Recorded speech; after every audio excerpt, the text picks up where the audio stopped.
تو اللہ تعالیٰ حالات کو بھی برباد کرتا ہے اور آخرت کو بھی برباد کرتا ہے۔ مال نے نہ کسی کو اللہ کی بارگاہ میں پہلے عزت دلائی، نہ آج عزت دلا سکتا ہے۔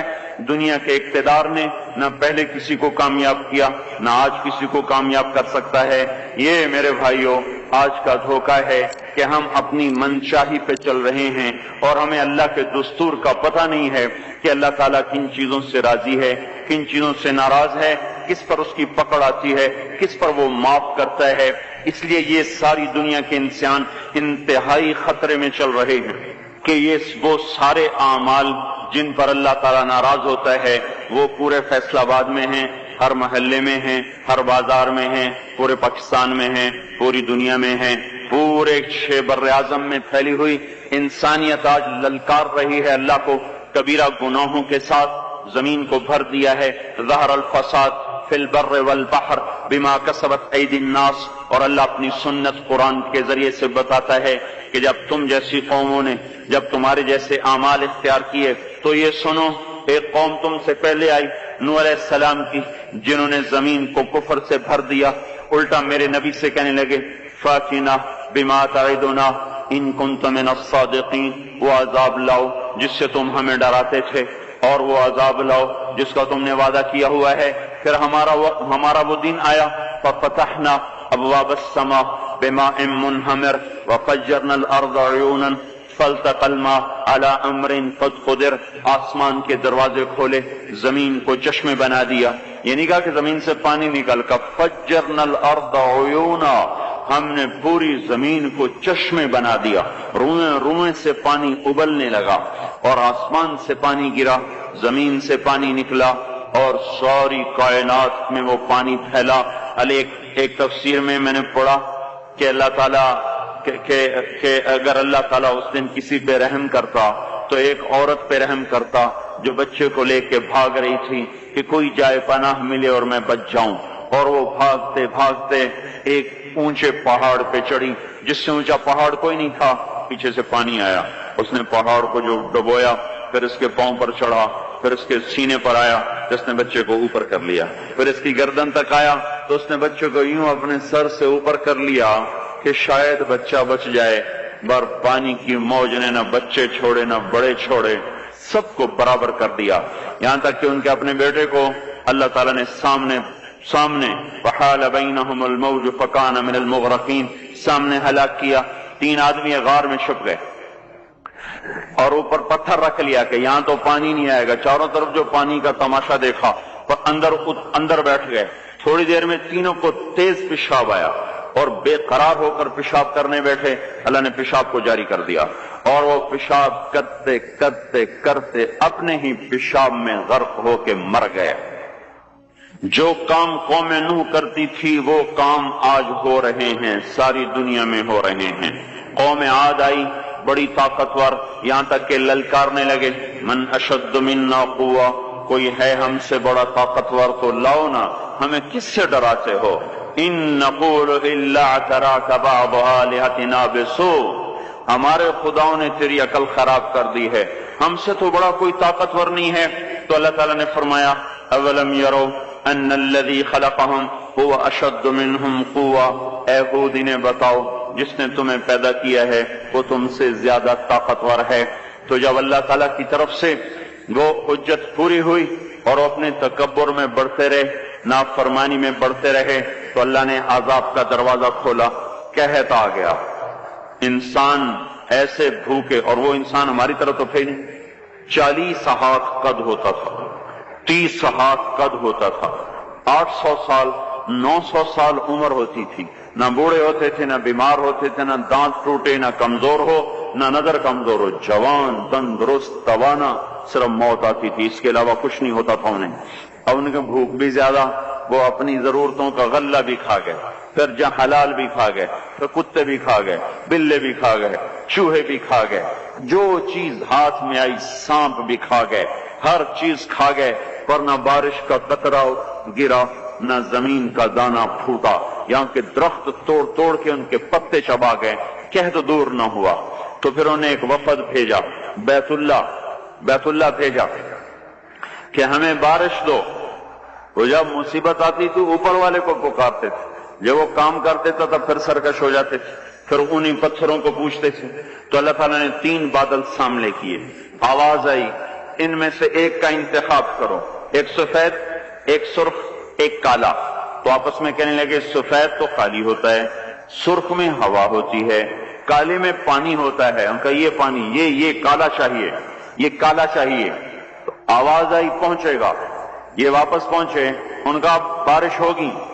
تو پھر جب ساری قوم اکٹھی ہوئی تو اللہ نے وہ بادل بھیجا، فلما رأوه عارضا مستقبل اودیتہم، وہ بادل آیا کالا، کہنے لگے ھذا عارض ممطرنا، وہ دیکھو آئی بارش۔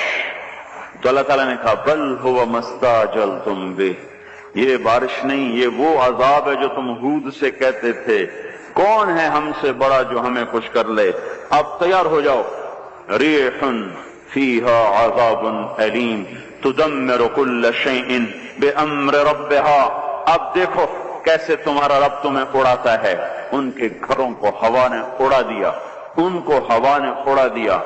60 ہاتھ اونچے قد کے لوگ اور تنکے کی طرح ہوا میں اڑ رہے تھے، اور ان کے سروں کو آپس میں ہوا ٹکرا رہی تھی۔ وہ گھومتے تھے سر ٹکراتے تھے، گھومتے تھے سر ٹکراتے۔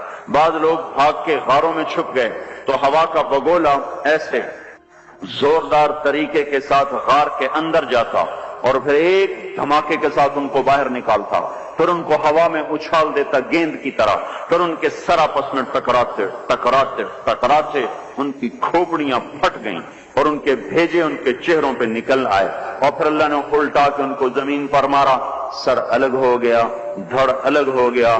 پھر اللہ نے للکار کے پوچھا فَهَلْ تَرَى لَهُم مِّن بَاقِيَةٍ، کوئی ہے باقی تو دکھاؤ کہ اس کا بھی صفایا کر دوں۔ کوئی نظر نہ آیا، سب کو اللہ نے مٹایا۔ جو کام قوم عاد کرتی تھی وہ کام آج فیصلہ آباد میں ہو رہے ہیں۔ پھر اللہ پھر قوم سمود آئی، انہوں نے سنا تھا کہ عاد کو ہوا نے اڑایا تھا، تو انہوں نے پہاڑ کے اندر گھر بنائے کہ اندر ہمیں کون کچھ کہے گا، اندر تو ہوا جا ہی نہیں سکتی، جائے گی بھی صحیح تو کہاں تک اندر جائے گی۔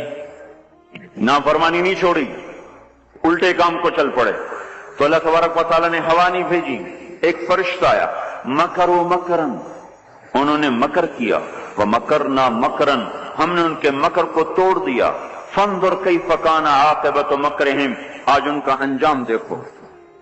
انا دمرناہم وقومہم اجمعین فتلک بیوتہم خاویۃ بما ظلموا ان فی ذلک لآیۃ لقوم یعلمون وانجینا الذین آمنوا وکانوا یتقون۔ اللہ تبارک و تعالیٰ نے کہا یہ دیکھو، ایک فرشتہ آیا، اس نے چیخ ماری اور ان کے کلیجے پھٹ گئے، چہرے نیلے اور کالے ہو گئے، اور ساری قوم کو اللہ نے آن کی آن میں ہلاک کیا۔ پھر اس پر قوم شعیب کا اللہ نے قصہ سنایا۔ یہ تاجر قوم تھی، فیصل آباد کے بازاروں میں جو ناپ تول میں کمی ہے وہ وہاں ہو رہی تھی، جو جھوٹ ہے وہ وہاں چل رہا تھا، جو خیانت ہے وہ وہاں چل رہا تھا، دکھانا اور دینا اور یہ وہاں چل رہا تھا، تولنے میں زیادہ، ناپنے میں زیادہ، یہ سارا کام جو کچھ ہو رہا ہے وہ وہاں ہوا اور بڑھتا گیا اور بڑھتا گیا، اور ساری دنیا کی تجارت انہوں نے قبضے میں کر لی۔ اور شعیب علیہ السلام نے کہا کہ بھائی اس سے باز آ جاؤ، اوفوا الکیل وزنوا بالقسطاس المستقیم، صحیح تولو، صحیح ناپو، ناپ تول میں کمی نہ کرو۔ جواب آیا اصلاتک تأمرک ان نترک ما یعبد آباؤنا او ان نفعل فی اموالنا ما نشاء انک لانت الحلیم الرشید۔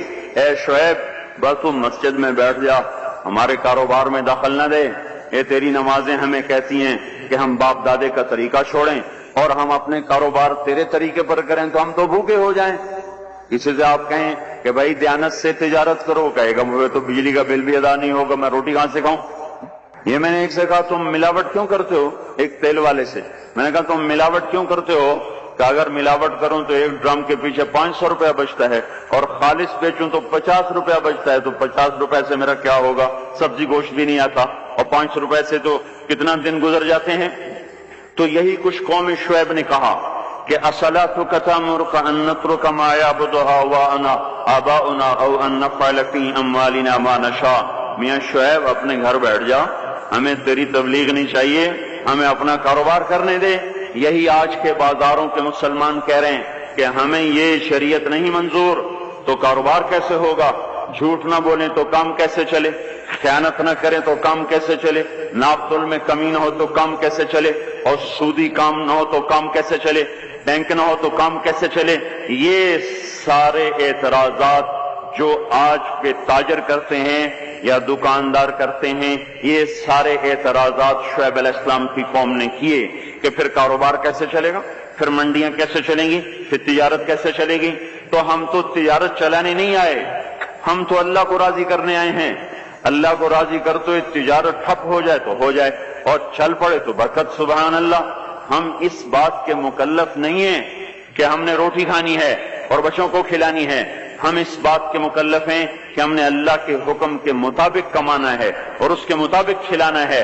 اس میں کچھ بچے گا کھلائیں گے، نہیں بچے گا فرقہ کریں گے، بچوں کو بھی کہیں گے تمہارا باپ تمہیں نہیں دے سکتا، میں تمہاری خاطر دوزخ کی آگ کو برداشت نہیں کر سکتا۔ اللہ کو راضی کرتے ہوئے سب کچھ قربان کرنے کا حکم ہے، یہ نہیں ہے کہ اپنی خواہش پہ حکم قربان ہو، ہمیں یہ حکم ہے کہ میرے حکم پر اپنی خواہش کو قربان کرو۔ قوم شعیب نہ بنے ہمارے بازار، وہ مذاق اڑانے لگے، کاروبار کیسے ہوگا، بچوں کو کہاں سے کھلائیں گے، پھر بھوکے مر جائیں، اسکول کی فیسیں کہاں سے دیں؟ اس زمانے کے تو اسکول نہیں تھے نا، یہ آج کی بات کر رہا ہوں۔ پھر اسکول کی فیسیں کہاں سے دیں، پھر یہ بجلی کے بل کہاں سے دیں؟ اگر سچ پر کمائیں اور دیانتداری سے کمائیں تو روٹی کہاں سے کھائیں؟ یہی شعیب علیہ السلام کی قوم کا جواب تھا۔ پھر کہاں سے کھائیں، پھر کہاں سے کمائیں؟ تو چپ کر کے اپنے نفل پڑھا کیا، اپنی اللہ اللہ کیا کر، ہمارے کاروبار میں دخل نہ کیا دیا کر۔ جیسے ہم نے آج اسلام کو کہا ہوا ہے، مسجد میں آئیں گے تجھے سلام کریں گے، نماز پڑھیں گے، جمعہ پڑھیں گے، پر تو ہمارے بازار میں نہ آنا، کہیں تو ہمیں جھوٹ سے روک دے، بددیانتی سے روک دے، سود سے روک دے، خیانت سے روک دے، تو ہماری تو تجارت ہی ٹھپ ہو جائے گی۔ تو اللہ تبارک و تعالیٰ نے اس قوم پہ 3 عذاب مارے۔ یہ پہلی کافر قومیں تھیں، ان پہ ایک ایک عذاب آیا۔ یہ کافر کے ساتھ بددیانت تھے، لوگوں کا حق بھی لوٹتے تھے، تو اللہ نے ان پہ 3 عذاب مارے۔ اخذتهم الرجفۃ، زلزلہ، اخذ الذین ظلموا الصیحۃ، چیخ، اخذهم عذاب یوم الذلہ، بارش کس چیز کی؟ انگاروں کی بارش۔ ہماری جماعت شعیب علیہ السلام کے قوم کے علاقے میں گئی ہے، وہ اتنا ٹھنڈا علاقہ ہے کہ جب ہم وہاں سے گزرے تو اتنی برف پڑی ہوئی تھی، اتنی، یعنی تقریباً 3 فٹ برف پڑی ہوئی تھی، ایسا ٹھنڈا علاقہ۔ اللہ نے ایک گرم ہوا بھیجی، وہ جھلس گئے، تڑپ گئے، آبلے پڑ گئے۔ تو اس کے بعد ایک قدم ہوا ٹھنڈی ہوئی تو سارے بھاگ کے باہر آئے کہ شکر ہے ٹھنڈی ہوا آئی، اوپر سے بادل آیا تو شکر ہے بادل آیا۔ اس کا ذاتی زمین میں زلزلہ آنا شروع ہوا اور اس کے اوپر فرشتے کی چیخ آئی، اور اوپر وہ بادل کالا ایک دم سرخ ہو گیا، پھر اس میں سے ایک دم بڑے بڑے انگارے برسے اور ساری شعیب علیہ السلام کی قوم کو اور مدین کی منڈی کو اللہ نے جلا کے راکھ کر دیا۔ اگر یہ بازاروں والے توبہ نہیں کریں گے تو مجھے ڈر ہے کہ کہیں ان منڈیوں پر بھی وہ انگارے نہ برس جائیں جو مدین کی قوم پہ برسے تھے۔ اللہ تعالیٰ کی کسی سے رشتہ داری کوئی نہیں ہے، اور حضور پاک صلی اللہ علیہ وسلم نے بھی خود کہا کہ وَلَيَبِيتَنَّ أُنَاسٌ مِّنْ أُمَّتِي عَلَىٰ أَشَرٍ وَبَطَرٍ وَلَحْوٍ وَلَعِبٍ فَيُصْبِحُوا قَدْ مُسِخُوا قِرَدَةً وَخَنَازِيرَ بِاسْتِحْلَالِهِمُ الْمَحَارِمِ وَأَكْلِهِمُ الرِّبَا وَشُرْبِهِمُ الْخُمُورِ وَاتِّخَاذِهِمُ الْقَيْنَاتِ وَقَطِيعَتِهِمُ الرَّحِمِ۔ ایک زمانہ آئے گا میری امت بڑی عیاش ہو جائے گی، بدمعاش ہو جائے گی، ناچ گانے کی رسیا ہو جائے گی، گانے بجانا ان کی گھٹی میں پڑ جائے گا، اور اس حال میں ایک رات ایسی آئے گی کہ رات کو انسان سوئیں گے، صبح اٹھیں گے تو بندر اور خنزیر ہوں گے، اور یہ اس وجہ سے ہوگا کہ انہوں نے حرام کو حلال کر دیا ہوگا، باستحلالہم المحارم، انہوں نے حرام کو حلال کر دیا ہوگا، وَأَكْلِهِمُ الرِّبَا، اور سود کو ڈٹ کے کھاتے ہوں گے، وَلُبْسِهِمُ الْحَرِيرَ، اور مرد ریشم پہنیں گے، سونے کی انگوٹھیاں، سونے کی چینیں نوجوانوں نے گلے میں لٹکائی ہوئی،